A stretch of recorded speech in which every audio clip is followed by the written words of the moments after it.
It was mid-2018. I was 23 and had driven down to Vermont to see my family and hang out for a few weeks. While there, I also wanted to go camping since my parents' house was just outside of the Appalachian Mountains.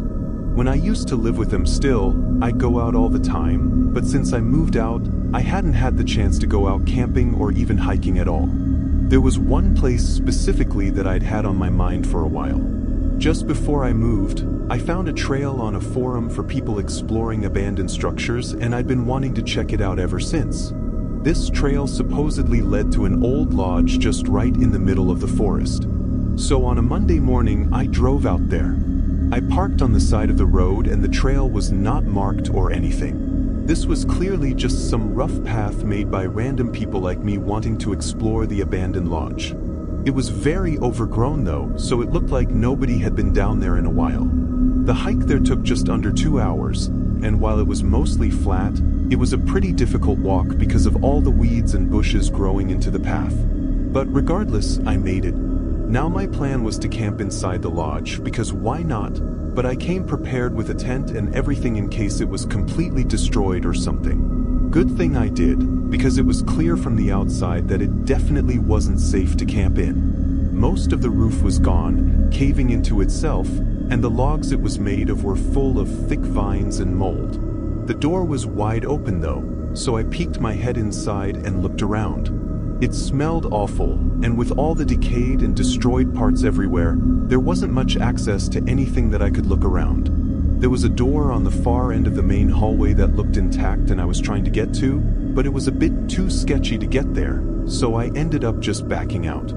From there, I didn't have anything else planned, but with the sun already starting to set, I began looking around for a good place to set up camp. There really weren't many options, so I basically just walked 200 feet out from the lodge and cleared a small spot to put my tent. As the sun set, the darkness slowly covered the lodge in the distance until I could no longer see it, and all the forest sounds slowly turned into crickets in the warm crackle of the small campfire I built. I really wanted to stargaze, but the spot I was in had trees towering over me, blocking most of the view. Plus, was partially cloudy. So I just sat there, throwing sticks into the fire and thinking about whatever came to mind. Until I heard something. I don't really know how to describe it, but it was pretty loud. Maybe like wood bowing or bending. And even though I couldn't see the lodge anymore, the sound came from right where I knew the lodge was sitting in the dark. It only lasted a few seconds, but it sent chills through me. Maybe it was just the old wood bending and creaking in the wind, or maybe it was something else. I sat and listened for a while, like 30 minutes without hearing anything else. It was only an hour or so into the night, but I knew if I didn't check on it now, I wouldn't be able to sleep later. So I figured I might as well go look around while it was still early into the night. I fueled up my campfire with some more sticks before leaving so I wouldn't have to rebuild it. Then I grabbed my small LED lamp and walked in the direction of the lodge. After only a minute of walking, the structure faintly showed up in the light. It was as creepy as expected. I walked up to it cautiously, passing by a couple destroyed windows and holding the light up. Inside, it was extremely dark. Even with the light, it felt like I could barely see anything. When I got to the door, I was startled for a moment. It was closed. I'd been here less than 2 hours ago and left it wide open. Then I noticed something else. There were scratches, like from nails or maybe a knife, all along the front face of the door. I didn't notice them last time, so I wasn't sure if they were already there or had just happened and were maybe the sound I heard. I debated for a second whether or not I even wanted to try opening it or if I should just leave. But it was all for nothing because when I eventually decided to open it, I couldn't. It felt like something was holding it shut from the other side. I got really unsettled and didn't stay any longer. I backed away from the lodge and rushed back into the woods toward my campsite. However, I immediately noticed something was wrong. Aside from my lantern, there was no light coming from the forest. I started to hurry, hoping I was still going in the right direction. Luckily I was. A minute later, I made it back to my tent. A column of smoke filled the air above what was my campfire, as if someone had just abruptly put it out while it was still burning. I looked around, just standing there holding my lantern up, barely able to see anything in the trees. Who's out there? Nobody responded, starting to feel chills run through me again. I knew it was only a 2-hour hike back to where my car was, so I quickly decided to pack and head out. I took down my tent, and as I shoved the few remaining things into my backpack, I heard something nearby. I stopped for a second and held up my lantern, but still saw nothing. It sounded like someone was laughing. It was quiet, and not like someone laughing with their friends or anything. It was a single person, softly laughing under their breath as they watched me from behind the trees in the dark, like they were insane. I hurried up, leaving scraps behind and booking it to the trail. With my crappy lantern, it was really hard to follow the path, but I did the best I could. Several times I stopped, thinking I heard that soft laughing, and worried I was being followed. But whoever it was stalking me out there, they were blending in with the dark perfectly, as I never once even caught sight of them. I got back to the road, getting in my car and driving away. I look back at that experience 7 years later as the single most disturbing and horrifying experience of my life. I don't think anyone can truly understand the feeling of helplessness I felt. Being out there in the forest in the middle of nowhere at night and stalked by some insane person. Maybe they set up home in that abandoned lodge. I really don't know. But from everything I saw and experienced there, I don't think anyone should go back to find out.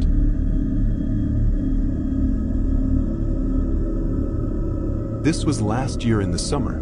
I was out on a trail backpacking to a small camping spot with my dog Rocky. He's an Australian Shepherd, so a medium-sized, really smart dog that comes with me everywhere I go, always loving running around and hiking through the woods. This place we were headed to was one I'd been to 3 or 4 times before. I loved it because it was isolated and never had anyone else. So Rocky could be free to run around off-leash and enjoy himself. The campsite was 8 hours down trail, so by the time we got there it was just an hour or 2 before sunset. The campsite itself wasn't anything special or picturesque. It was just a small opening with nothing but trees all around. I found it calming and nice to hang out in, and safe for me to let Rocky roam around while still being able to keep an eye on him. I tossed my pack down and started to set everything up, which is when Rocky usually does his little patrol around the campsite. I saw him sniffing around and go a little ways into the woods while I continued to put our tent up, then unpacked the rest of the things into the inside of the tent. About 15 minutes after arriving, Rocky came back to the campsite, but he was acting strange. His tail was down and he came right up to me, then turned and faced the direction he just came from, looking out into the woods. I almost never see him act like this, unless there was a thunderstorm or something he was afraid of. I stood up and looked out where he came from, but saw nothing. I then checked him, making sure he didn't step on something and hurt himself, but he was completely fine, just anxious for some reason. It was pretty off-putting, especially from a smart, incapable dog like Rocky was. I kept on the lookout as I finished setting up the camp and getting the campfire built. As I did, Rocky never left my side, not to explore or anything, just followed me around and kept his eyes on the woods. I will say, every time I looked back to check the woods, I felt a strange, uneasy sense, like I was being watched. I put it off as Rocky just making me nervous since I didn't actually see anything, but it never really left my mind. I got the campfire going just as the sun fell past the top of the trees, covering the woods in a dark shadow. It was quiet as it always was, but I didn't feel as calm as I usually did. I figured I wouldn't though because of Rocky's unusual behavior, but hoped tomorrow things would be more normal, and we could go back to enjoying our time. For the night though, I just tended the fire and hung out with Rocky beside me, listening to the sounds of the forest. But then, just about an hour past sunset, Rocky suddenly perked his head up and froze. He stared anxiously out at the trees, ears up and tail between his legs. I looked out, but the darkness engulfed the area, making anything past 20 or 30 feet completely concealed. He started quietly whining, locking his gaze at the darkness behind the trees. Trusting him that something was wrong, I grabbed my flashlight and pointed it out there. Not seeing much, I started to walk a little further in. Rocky followed closely behind me. I didn't want to venture too far away from the campfire. But from the maybe 50 feet I walked out, I saw nothing in the woods. We went back and sat down. Even though I didn't see anything, I knew Rocky wouldn't be doing this for no reason. But it seemed most likely, and I guess I just hoped, that it was just an animal of some kind, walking around the area. We weren't in bear territory, but I still carried bear spray on me, which would work on any animal, so I wasn't too worried for our safety. Rocky stayed on high alert all night, but didn't have any more sudden moments. And a couple hours later, we got in the tent and went to bed. I could tell Rocky was tired, probably from all the anxiety he was going through. And I was glad to see him close his eyes and fall asleep within 15 minutes. I did the same soon after. This might sound strange, but during that night, I remember having a dream about walking through the woods at night. I was alone, Rocky wasn't with me, and I was just walking through the trees, not on a path or anything. In the middle of that dream, I started to hear a high-pitched noise. Over and over, it kept going until suddenly I shot awake. Rocky was nudging my face with his snout and whining in my ear, making that high-pitched noise I was hearing in my dream, immediately making me realize that he'd been trying to wake me for a while.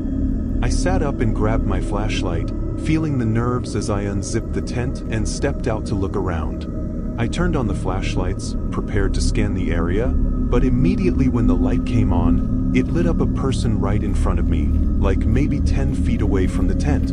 They had all black clothes on, with a hoodie draping over half of their face, only showing their distressed beard.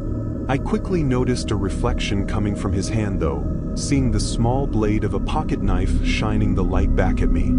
In that instant, I just froze up, like my whole body went through a sudden shock. The man froze for a moment too, but then started to step forward again when Rocky began growling. Up until then, I hadn't even noticed that he'd come out of the tent and was standing right next to me.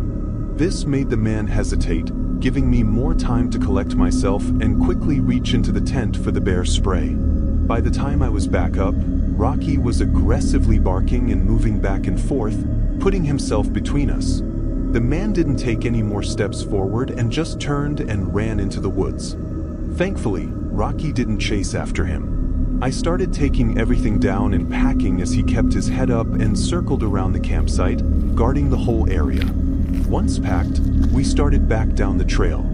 Honestly, even with my adrenaline still flowing through the entire hike back, I wasn't all that scared knowing how well Rocky handled the situation. We made it back safely and got out of there. I did what I could to report the incident, but I think because of the location and everything, it wasn't really investigated. Anyway, I've gone on several camping trips since then, and Rocky was back to his normal self, happy and exploring the forests as usual. At least, now I know that if he doesn't trust something, it's best to just get out of there.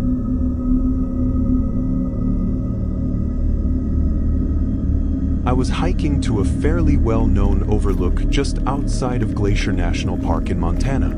It definitely wasn't as great as any of the views within Glacier National Park, but it was just a normal trail with no rules or anything. Also, it was just before winter, which around here is off-season for most hiking and camping, which meant nobody would be out. I didn't mind the cold, so it was nice to have the trail and the overlook to myself. I finished hiking up there at just about 5.30, so it took nearly 6 hours. Pretty much, there was this large grassy opening on top of the mountain with a couple stone circles for making campfires and setting up camp around, and a little further up was a stone cliff that provided a view of the whole valley of mountains and forest. You could actually probably see Glacier National Park from there on a good clear day. Anyway, as expected, nobody else was at the campsite or at the overlook. I set up all my stuff by the stone circle closest to the overlook and made myself a quick dinner, then went to sit on the edge of the cliff to watch the sunset. I will say there was a bit of a drop below the overlook, which was kind of daunting at first, but the sun setting over the mountains made me completely forget about it. I sat there and watched it for a whole 30 minutes. Until it passed the horizon and got dark outside. Feeling good, I got up and turned to walk back to my campsite, but almost jumped back when I saw a man standing right behind me in the bushes near the edge of the forest. He was looking right at me, but what made it really creepy was as soon as I saw him, he just turned around and left right away. I couldn't see much of him since it was pretty dark out and he was in the bushes. But the man had no backpack on, so I thought he must have gotten to the campsite just after me and set up his stuff already. From where I was on the overlook, I could really only see my setup and none of the other parts of the campsite. But when I got closer, I still didn't see anything else. And the way the guy went into the forest was not in the direction of the campsite either. I thought it was really weird, but went on with my night. I put some dry sticks into the stone circle and lit up a campfire, then set up my mini camping chair and sat by the fire. I didn't have much else to do that night. I honestly had no plan for this trip. I just wanted to come out here and relax all day and night and enjoy the forest. So that's what I tried to do. Several hours went by. I think it was getting to be around 11 p.m. when I heard footsteps somewhere in front of me. Of course, I couldn't see anything, but it sounded eerily like human footsteps, one after the other, not too far away in the woods. Pretty soon after hearing them, I called out, asking if someone was out there. The footsteps stopped for a moment, like they hesitated, and then began walking again. But whatever it was out there, they didn't respond. Even though it sounded exactly like human footsteps, without being able to see them, and without them responding, I had to believe that it was just an animal, like maybe a deer or something. Because if it was a person, surely they'd respond, but also it made no sense for anyone to be walking around right now. Eventually the steps faded out though. Another hour went by as I sat by the campfire. I didn't think the footsteps had me too nervous or scared, but they must have, because I was still very awake, like definitely not able to sleep, even though it was past midnight already. After a while, I knew I wasn't going to bed anytime soon, and I was getting bored, so I walked out to the overlook to see if maybe the stars were out. I left the fire going and got off, walking over to the cliff. The skies weren't too clear. However, the moon was shining down enough to cast a glowing light over the mountains and forest. The breeze was calming and quiet, moving across the valley.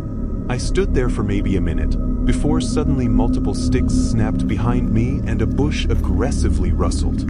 I spun around, seeing that same man from earlier, but he didn't turn away this time. He moved through the bush and started quickly walking up to the overlook. I began asking what he was doing out here, but the guy just talked over me, holding this disturbing fake smile as he kept moving closer, saying random nonsense and keeping from answering any of my questions or even acknowledging anything that I said. The way he was coming at me was terrifying, and I tried to move to the side, but he was quick to get back in front of me, and suddenly in the heat of the moment, I realized what was about to happen. He put his hands out and lunged at me, trying to push me over the ledge. Thank God I was prepared for it and had a stable footing, and I was a bit bigger than the guy. So I shoved him back and moved away from the cliff. As he stumbled, I tried to run back to the campsite, but he caught up pretty quick. This time he didn't try to hide his intent. His face was horrifyingly angry and full of rage. I can't even imagine how lucky I was that this guy didn't have any form of weapon on him, because he definitely wouldn't have hesitated to use it. We wrangled around for maybe 30 seconds, but I kept getting the better of him. The guy was pretty skinny, like he hadn't eaten in a while, but he was just dead set on taking me down. After a few attempts though, he was finally beaten enough to run away. I didn't even try chasing or keeping him pinned. Way out here, it just wasn't worth the risk. I got everything together, put on my headlamp, and left the campsite. I made it about 2 hours back down the trail before my headlamp's batteries ran out. So I set up a mini camp in the woods and waited for sunrise, then finished the hike back. I put a report in and talked to a lot of people about my encounter, but everyone has different thoughts as to what the man was really doing out there. All I know is I could have lost my life that night had I been any less careful.